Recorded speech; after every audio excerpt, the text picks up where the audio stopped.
Yo, what's crack-a-lackin' IGNers? This is Mark Bozon, normally part of the IGN Nintendo team. Today, part of Team COD, kicking a little ass with my P90 everywhere with my buddy. Scott Lowe, editor of IGN Gear, also known as the Raffle Knife Master. You like that little toss I gave you? Oh, yeah. With my buddy, That's Scott nice. Lowe. Yeah. It's because so we're biffles. They called us in here to take care of this partially boring trailer at the beginning that has scrolling green lines that look wonderful. Squigglies. Because we're obsessed with COD. We play every single night, rep that gold cross on the nightly still. So we're going to scroll it back, which is what we do best at Rewind Theater, and give you guys a little bit of what we're seeing and hearing in this trailer. Yep. So we got lots of squigglies, got some artifacting of people walking by, what sounds to be like an airport. Right. Got people talking about, flight status being changed, make sure you attend to your luggage, yada, yada, yada. Yep, elevator door opens, and we will see in a second 3 badasses. Wait for them. There they are. In very nice suits. They are in actually really nice suits. Check that out. Something I would wear. 3 dudes getting into the elevator, and we actually hear them speaking in Russian, and then specifically saying, don't speak in Russian when we get out there. So obviously these guys are doing some sort of espionage mission, right? They say, go with God in Russian, so we know that they're the bad guys. Isn't that wonderful? We know that we're total badasses. Right. Yeah. So they go walking out. They're getting their guns ready, and they're get their bags open. The elevator's going up, ding, ding, ding. And there's another really good shot, by the way. Check that boosh. out. That's almost footage in this trailer. Almost. Almost footage. They're going to go trotting outside of the elevator here, and we're going to get to the sweet first little nugget of info we can give you guys, which is tucked away as they walk out. Oh, right there. That's where it says no more Russian. Yeah. It says no more Russian right there.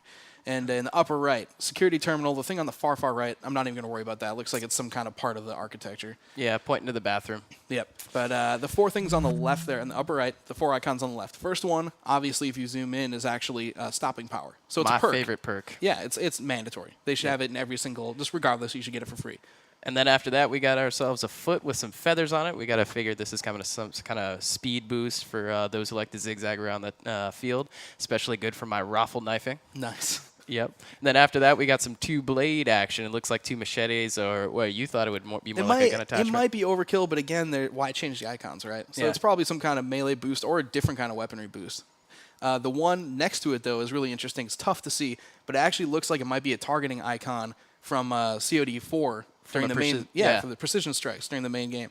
So maybe you can do those now in the next game. Maybe it takes up every single grenade, so people aren't just fragging constantly. That'd be wonderful. Sweet. You can just drop a bomb on a single person. Yeah, That'd be sweet. and speaking of dropping bombs on multiple people, these guys aren't here to give them candy. Nope. They blew them up, and it brings us into a footage-gasm of clipperific proportions. Montagerino. Yep.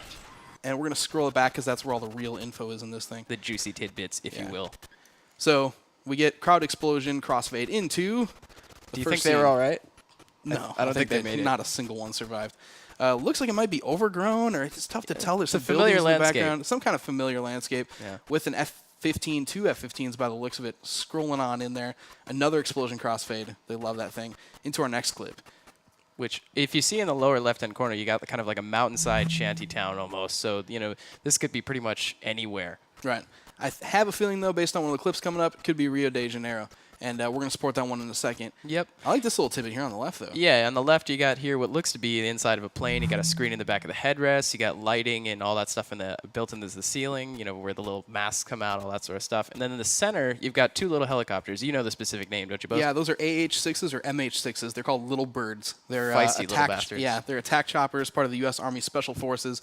So obviously the shiznat is going down. Yep. We have bullets flying, a couple more little tiny clips. In the very center there, we've got ourselves a submarine. Yep.